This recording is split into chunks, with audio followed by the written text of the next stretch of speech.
Hello and welcome to Wasted Plotential, where we discuss the wasted potential of our favourite plotlines. Mortal 1 Kombat's Invasions mode inspired the idea for this episode. That mode contains spoilers for the game's campaign, so be sure you finish that before you play Invasions or watch this video. The premise of Invasions is that, after the events of the main story, the existence of infinite concurrent timelines is now known, and denizens of those other timelines are invading the main one. The first of these is a version of Hanzo who is trying to find a reality where Harumi lives, bringing his minions with him, all decked out in fire-themed colours. This got me thinking about MK11's Combat League skins, which were also recolours made to fit a theme, only for 4 characters instead of the whole cast. What I'm going to do here is apply a story to each of them, operating under a hypothetical mode where each is given story context as a prior timeline that Fire God Liu Kang is observing as he educates himself on the past in preparation for his own timeline. First came the Season of Blood, bringing blood-themed palettes for Scarlet, Scorpion, Erron Black and Kitana.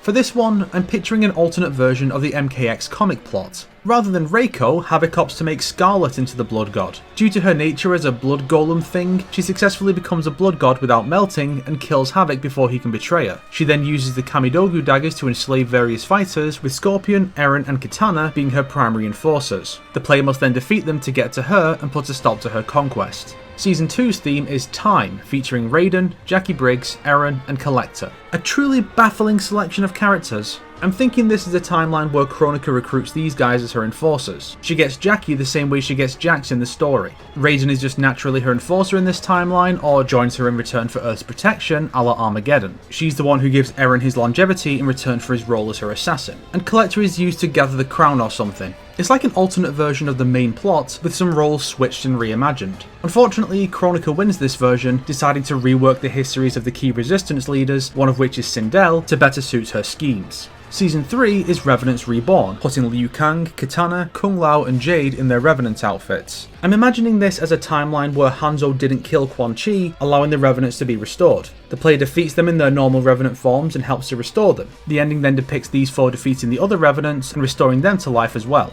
Season 4 is where we start to see a trend with chaos. We have Sub-Zero, Frost, Cassie Cage and Noob Saibot with glowing orange eyes, implying some form of brainwashing. I'm going to try and avoid using that trope as much as possible, given how often that seems to come up in these skins, but there are times like this where I really can't think of any alternative to make sense of the skins. This one follows Noob's MK9 ending where he forms an alliance with Havik. Since then he has killed Havik and become the supreme ruler of Chaos Realm, ascending to the rank of God of Chaos. He can now infect people with Chaos Essence, turning them into crazed anarchists who are driven by their basest desires, kinda like Quan Chi's debut in Conquest. First came Kuai Liang and his apprentice who went to war with the Sheared Eyed Yu. Then Noob turned Cassie who killed the other combat kids. The player must defeat those 3 to end their rampages before destroying Noob. Season 5 is Sorcery, which features Quan Chi themed skins for Baraka, Kano, Cabal and Cetrion. Again, how else does this work aside from mind control? If not for Cetrion, it would just be the Tarkatans and Black Dragon in a cult that worships Quan Chi, but an Elder God forces it to be mind controlled.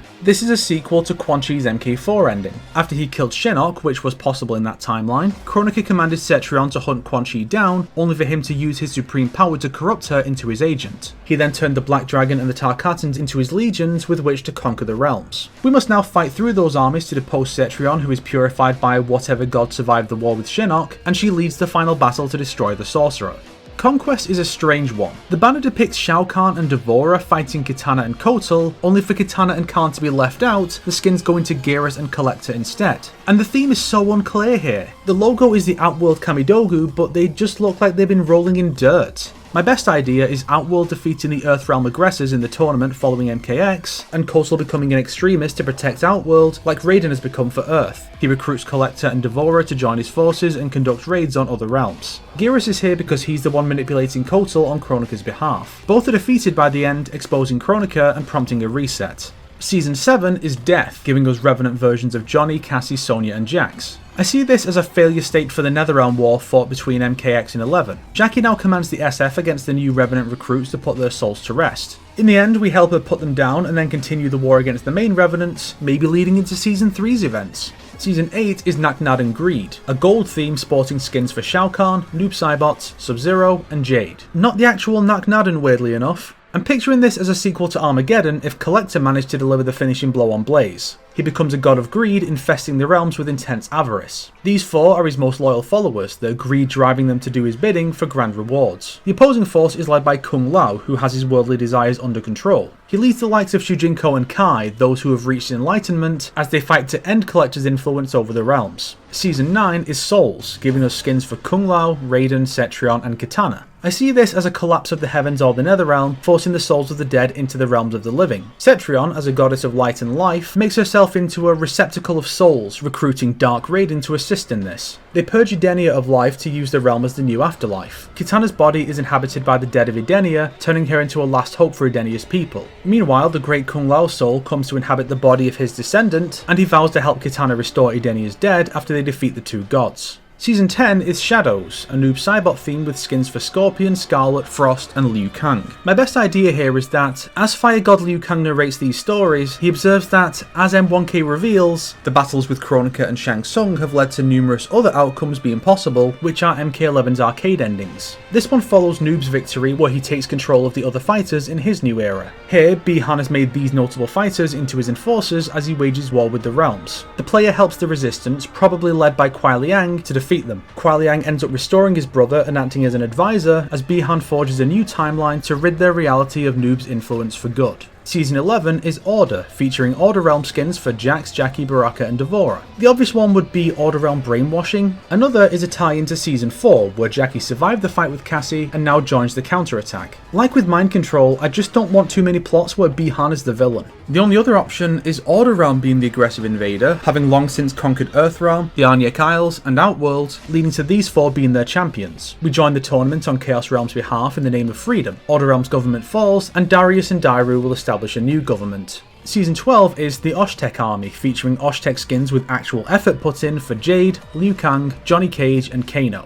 This is a timeline where Kotal overthrew Shao Kahn millennia ago and he became the Mad Conqueror. Earthrealm has already fallen to his and Empress Jade's forces, and now three of Earth's best fighters take part in the tournament between Outworld and Kotal's current subject of conquest on Outworld's side. The player must defeat Kotal's best fighters before taking the fight to the Emperor himself in Outworld. Season 13 is the Fallen Kingdom, an Edenia themed set for Kitana, Shao Kahn, Sub-Zero and Gearus. During the invasion of Edenia, Twindell defeated Shao Kahn and forced him to submit as her concubine. After merging Outworld with Edenia to prevent a future retaliation, she gained a taste for conquest and began invading other realms herself, leaving command of her troops to Princess Kitana and General Shao. The Cryomancers are never banished in this timeline, meaning there is a Sub-Zero serving the Edenian throne. And Gearus is here either because he has grown tired of Kronika's madness and has allied with Twindell, and so he will end up reset by Kronika when she resets the timeline, or because he's the one making Edenia the aggressor from the shadows, either for Kronika's vision or as an act of rebellion. We're here to fight off the Edenian invaders and protect Earthrealm.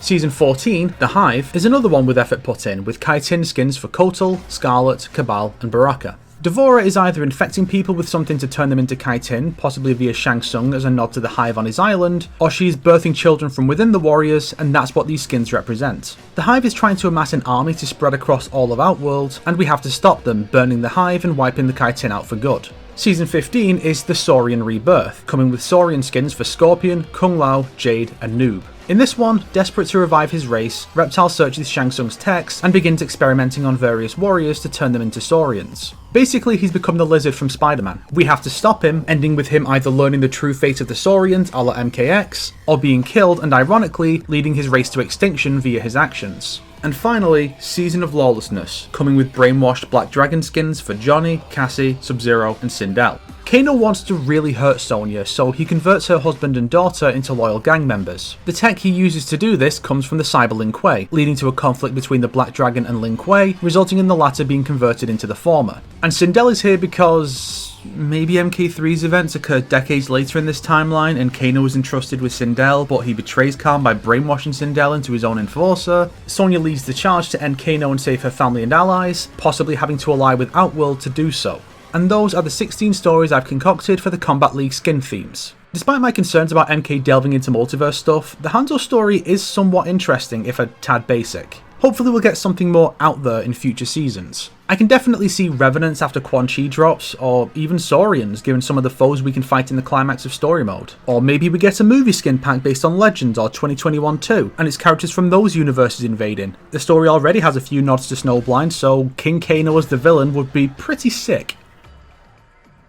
If you liked this video, why not subscribe and support me on Patreon like these fine people here? If not, then make sure to share it with your enemies so they can suffer along with you. Today's recommended video is The Timeline of Scorpion Spear and How MK11 is the Worst Version by Smokey Beef. That's the real reason he's so mad in the Invasion story.